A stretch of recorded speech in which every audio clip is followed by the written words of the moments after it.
गणतंत्र को हत्या करा जायछि सेठी विद्रोह सृष्टि होइछि। आपण मन देखिए पाकिस्तान पाकिस्तान परे श्रीलंका श्रीलंका परे बांग्लादेश बांग्लादेश परे वर्तमान नेपाल एबे फ्रांस रे मध्य विक्षोभ जारी रही। तार कारण होची गणतंत्र को जिते कुठारघात करा जाए सेतेबेले विप्लव जन्म निए। आज भारत वर्ष रे ओडिशा भली एक राज्य रे भारतीय जनता पार्टी जिते शासन करुछि ठीक सही मुहूर्त रे गणतंत्र प्रति गभीर कुठारघात होइछि। से कुठारघात कौन जेतेबेले 73तम संविधान संशोधन करागला जो कथा पे ए भारत वर्षर बहु महापुरुष माने तांकर समस्त चेष्टा ढाली देथिले एवं लड़ाई भी करथिले, जार फलस्वरूप पंचायत राज सिस्टम को ग्रामांचल जो पंचायत राज सिस्टम अच्छी ताको सुदृढ़ करने पे प्रयास करा जायथिला। ए कथा मध्य महात्मा गांधी सबुठारु गोटे बड़ अवदान थिला भारत वर्ष स्वाधीनता संग्राम परवर्ती पीढ़ी पे। जेतेबेले पंचायत राज व्यवस्था को सुदृढ़ करने कथा विभिन्न सरकार पदक्षेप निया जायथिला। विशेषकर ओडिशा रे माननीय मुख्यमंत्री नवीन पट्टनायक समय रे पंचायत राज व्यवस्था को प्रभुत क्षमता अर्पण करा जाउथिला। वर्तमान भारतीय जनता पार्टी सरकार ओडिशा रे समस्त क्षमता को अपहरण करिवार अपचेष्टा करिसेंती एवं ताकू गतकाली कैबिनेट रे मध्य मंजूरी देइसेंती।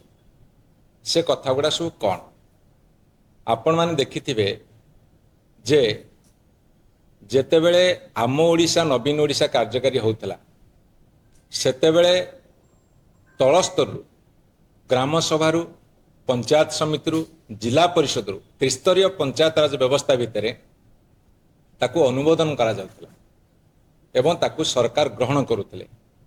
ए सरकार आसिला परे से कथा को उठे देले।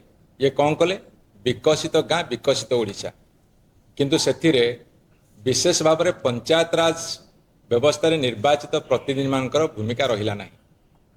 कौन भूमिका रहिला ना जदि ग्राम सभा आसीथिबो पंचायत समिति आसीथिबो ताकू मध्य जिलापाल बदली देवार क्षमता देले। एटा है बड़ कुठारघात पंचायत राज व्यवस्था प्रति। एवं पुणी कौन कहगला ना एमएलए माने 40% सेथिरे तांकर सुपारिश करि परिबे। मु आपण मानकु कहि रखे भारतीय जनता पार्टी बहु समय बहुत हल्ला करिसेंती जे आमे पूरा राजनीतिक लोक समस्त क्षमता रखिबो। एबे से कौन कले निर्लज भली तांको निजुको सरकारी ऑफिसर पाखे समर्पी देले। बीडीओ होची एग्जीक्यूटिव ऑफिसर, ब्लॉक रो चेयरमैन होची executive authority, zilla parishad president होउसंती एग्जीक्यूटिव अथॉरिटी, जिलापाल होउसंती एग्जीक्यूटिव ऑफिसर। अथॉरिटी और ऑफिसर भितरे जदि ये सरकार सामान्यतम ज्ञान नहीं ताठू बड़ दुर्भाग्य किसी ना। तेणु विकसित गाँ विकसित ओडिशा रे एमाने पूरा पंचायत व्यवस्था को तलितलांत करदे। जिलापाल कथा रहिबो जहाँ यही माने देबे यही सेक्रेटेरिएट भितर लोकसभा भवन भितर जहाँ निर्देश देव ताहा कार्यकारी करिबो। विरोधी दल जो माने विधायक जीतिचंती सेमानकर कथा रहिबो नाही, सेहिते स्वतंत्र व्यवस्था कले।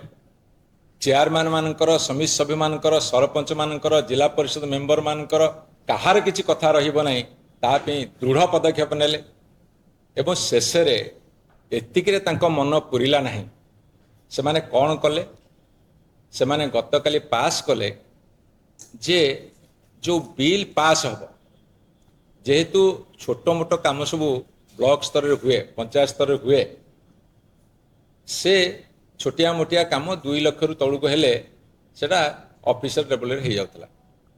किंतु एमाने कौन कले 2 लाख रु बढ़ई 10 लाख पर्यंत करदेले जे चेयरमैन पाखु फाइल जीव नाही। तार अनेक गुड़े कारण अच्छी। अनेक गुड़े कारण कौन एमाने चाहती डरई हरई शासन करने नीति। तेणु चेयरमैन माने जेहेतु विजु जनता दल समर्थित प्रार्थी भाव में जीति ଏମାନଙ୍କର ମନରେ ଗୋଟେ ଡର ଅଛି ଏବଂ ଏମାନଙ୍କର ଭୟ ତାଙ୍କ ନିଜକୁ ଖାଉଛି ଯେ ଆମେ କିଛି କାମ କରିପାରିବୁ ନାହିଁ। ଆରେ ତମେ କାମ ଏମିତି ବି କରିପାରୁନ କି 5 ବର୍ଷ ପୁରିଯିବ କରି ବି ପାରିବ ନାହିଁ, କାହିଁକିନା ତୁମର ନୀତି ଠିକ୍ ନାହିଁ। ତାର କାରଣ ମୁଁ ଆପଣଙ୍କୁ ବୁଝେଇ ଦେଉଛି ଯେ ଗୋଟେ ବିଡିଓକୁ ଯେ ସେ ସମସ୍ତ କ୍ଷମତା ଅର୍ପଣ କରିଦେଲେ। ଜିଲ୍ଲା ପରିଷଦ ପାଖରେ ଯେଉଁ କ୍ଷମତା ଥିଲା ତାକୁ କାଢ଼ିକି କଲେକ୍ଟର ପାଖରେ ଦେଇଦେଲେ। ଆପଣ ମୁଁ କହି ରଖେ, ଇଏ ବାବୁ ରାସ୍ତା ଆରମ୍ଭ ହେଲା, କେବଳ ନୁହେଁ, ବାବୁ ରାସ୍ତା ଆରମ୍ଭ ହେଲା ଏବଂ ପଛରୁ ରିମୋଟ ନିୟନ୍ତ୍ରଣ କରିବେ ବିଡିଓ ମାନେ ବର୍ତ୍ତମାନ ଅଣନିଶ୍ୱାସୀ। ଯେଇ ଏଇ ପିଡିଟି ଯେଉଁମାନେ ଚିଫ୍ ଡିଷ୍ଟ୍ରିକ୍ଟ ଅଫିସର ତାଙ୍କଠୁ ଆରମ୍ଭ କରିକି ସମସ୍ତେ ବର୍ତ୍ତମାନ ଅଣନିଶ୍ୱାସୀ।